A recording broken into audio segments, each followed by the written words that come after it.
Bonjour à tous et nous voilà pour notre livre préféré. Je pense que nous sommes encore 42 à lire et je sais que le samedi matin, il y a toujours des gens qui sont là très très tôt avec moi. Moi, j'ai retrouvé mon énergie, tout va bien, tout va bien. Nous allons lire la page 64-65. Vous savez que ce sera un peu un week-end qui est plus, on va dire, dédié aux étudiants parce que les examens commencent. Mais à part ça, je suis quand même là pour vous demain. Mais aujourd'hui, nous lisons donc, comment il s'appelle encore notre livre? L'alchimiste. Ok, rappelez-vous que c'était l'histoire du vendeur de cristal, qui d'abord, voilà, il avait un commerce qui marchait bien, et puis après, ça n'allait plus du tout, et je pense que c'est ça que nous allons lire. Donc, oh, pardon, Ceuta groeide harder dan Tanger, ou Tangiers, en de handel nam een andere koers. Donc, je pense que c'est la ville de Ceuta. Groeide, grandissait. On peut aussi dire le verbe croître, mais ou grandir. Grandissait plus fort que Tanger. Et le commerce prenait une autre direction. Een andere koers, on peut dire aussi cours en français, mais on va dire ici une autre direction. De buren verhuisden en bleven nog maar een paar winkels over op de helling. Donc les voisins déménageaient et bleven over. Ça, c'est la construction. Donc, overblijven, c'est rester, ce qui reste quand tout le monde est parti. Donc, ce qui restait, il y restait encore seulement quelques magasins sur la colline. Niemand ging een steile straat opklauteren vanwege een stuk of wat winkeltjes. Ça, c'est peut-être un peu difficile, mais donc, personne n'allait, ça va encore, hein? Et puis c'est opklauteren. C'est escalader, oui, toujours vers le haut, évidemment, donc voilà, avec beaucoup de difficultés, escalader. Een steile straat, c'est une rue, on va dire une colline escarpée ou une rue raide, hein, voilà, qui monte très, très fort. Vanwege, à cause de, een stuk of wat, ça veut dire quelques petits magasins. Donc, j'espère que vous avez bien compris, parce qu'il y a pas mal de mots là, hein, vous ne devez pas noter tous les mots, mais donc, personne n'allait escalader une colline escarpée pour simplement quelques petits magasins. J'espère que vous avez compris. Maar de kristalverkoper had geen keus. Mais le vendeur de kristal n'avait pas de choix. Hij had 30 jaar van zijn leven kristal gekocht en verkocht. Il avait 30 jaar, pendant 30 ans de sa vie, acheté et vendu du cristal. En nu was het te laat om nog te veranderen. Et maintenant, il était trop tard pour encore changer. Heel de morgen bleef hij zitten kijken naar het weinige volk op straat. Toute la matinée, il restait assis, regarder vers le peu de gens dans la rue, en néerlandais sur rue, hein, dans la rue. Dat deed hij al jaren, cela il faisait déjà des années, en hij wist precies wanneer wie langskwam.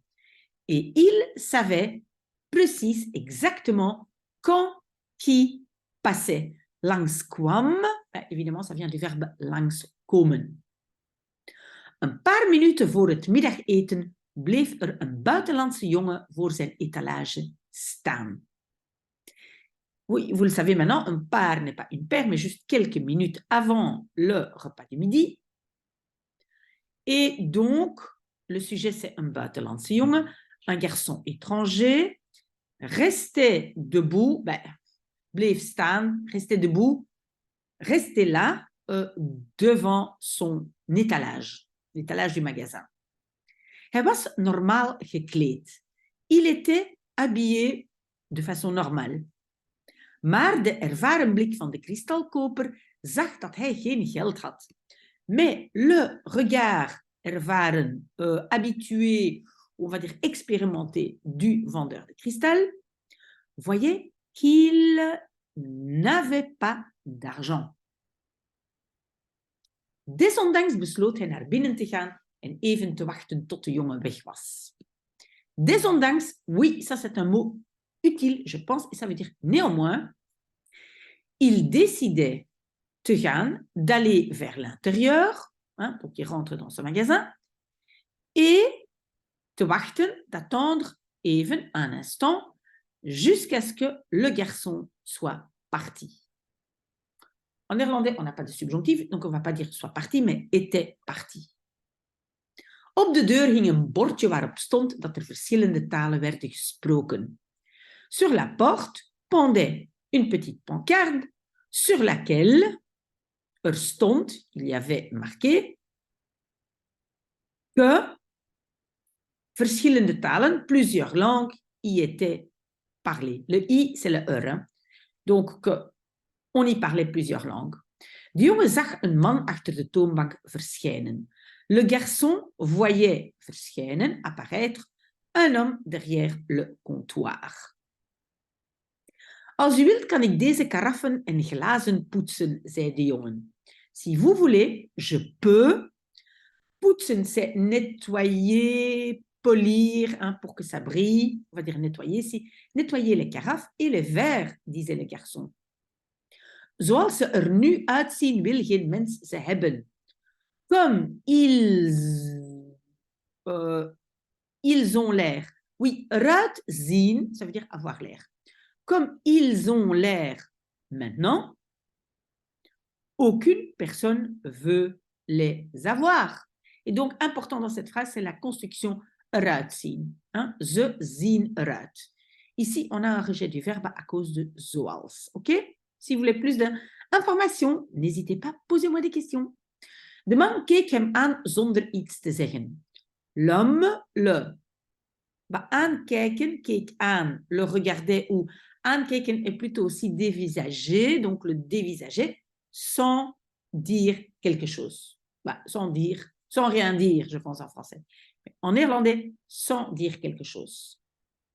In ruil daarvoor betaalt u mij een bord eten. En échange pour cela, vous me payez une assiette à manger.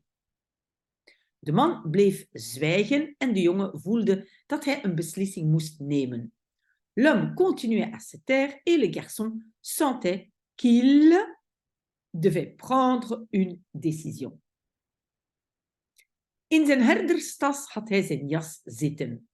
Dans son sac de berger, il avait zitten, il avait, qu'est-ce qu'on va dire, fourré dedans, il avait, oui, sa veste, die zou hij niet meer nodig hebben in de woestijn. Donc die, cette veste, celle-là, il zou nodig hebben, aurait besoin, niet meer, ne plus, dans le désert. Donc il n'en aurait plus besoin dans le désert. D'accord? Un peu de café et on change de page.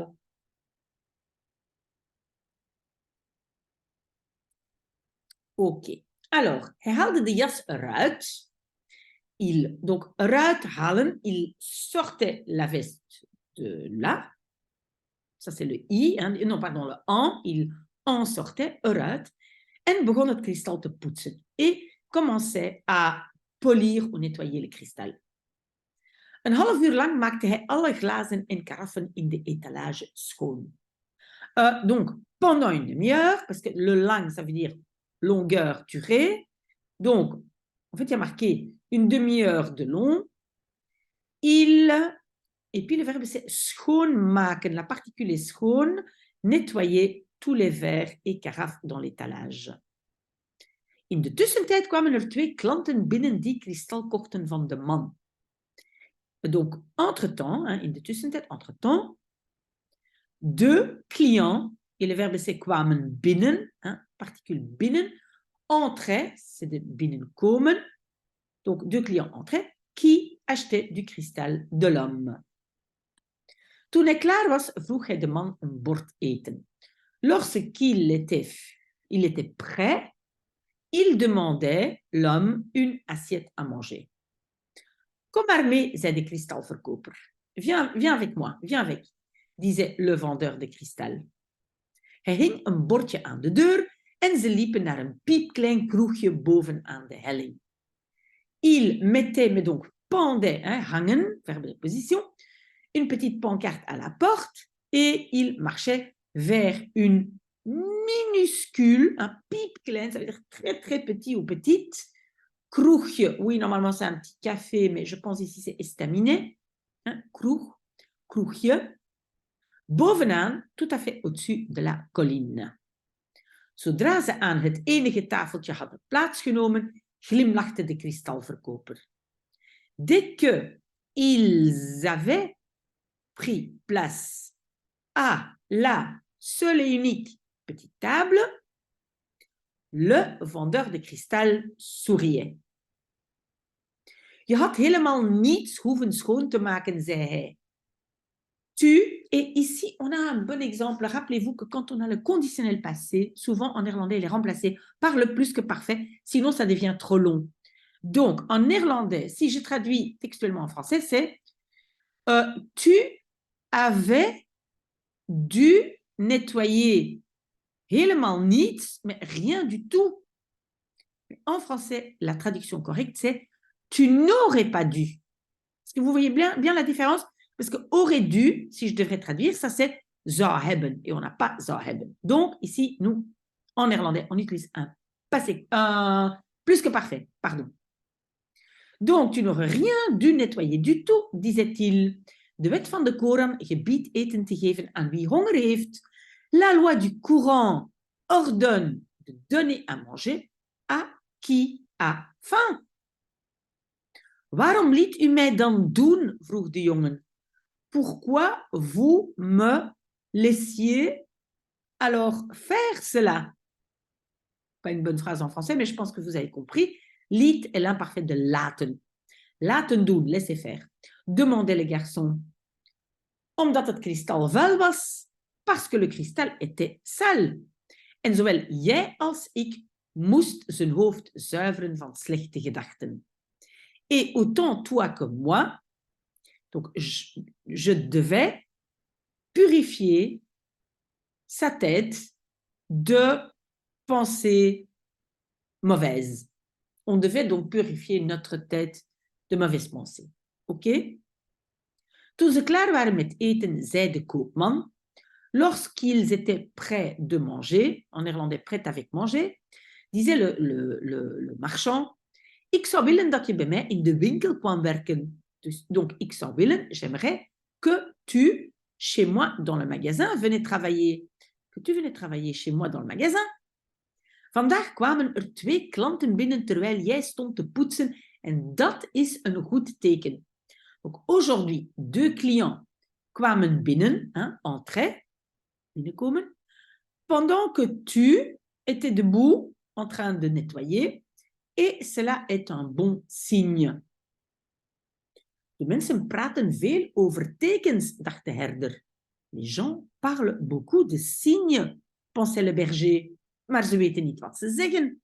Mais ils ne savent pas ce qu'ils disent. Net zoals ik niet begreep dat ik al jarenlang een taal zonder woorden sprak met mijn schapen. Exactement comme moi, je ne comprenais pas que je sprak, parlais, imparfait de spreken, déjà depuis des années, une langue sans mots avec mes moutons. Wil je dat? Drong de koopman aan. Veux-tu cela? Donc, aandringen, ici le verbe c'est aandringen, c'est insister. Insistait le marchand. Ik kan de rest van de dag blijven werken, antwoordde de jongen. Je peux, le reste de la journée, rester travailler ou continuer à travailler. Et vous savez que blijven, c'est rester, mais aussi continuer à travailler, répondait le garçon. Ik zal tot diep in de nacht al het kristal in de winkel poetsen. Donc, ik zal poetsen, je nettoyerai jusqu'à, ici c'est marqué profond dans la nuit, loin dans la nuit, tout le cristal dans le magasin. In ruil daarvoor heb ik geld nodig om morgen naar Egypte te gaan. En échange pour cela, j'ai besoin d'argent pour demain aller en Égypte. Voilà, nous avons déjà fini. Voilà. Voilà, je vous souhaite un très, très bon samedi. Moi, j'ai quelques petites courses à faire. J'ai aussi l'anniversaire d'une de mes meilleures amies cet après-midi. Donc, voilà. Merci d'avoir été là avec moi. Oui, je continue mon petit café. Et voilà, on se voit peut-être demain matin. Merci d'avoir été avec moi. Très, très bon samedi.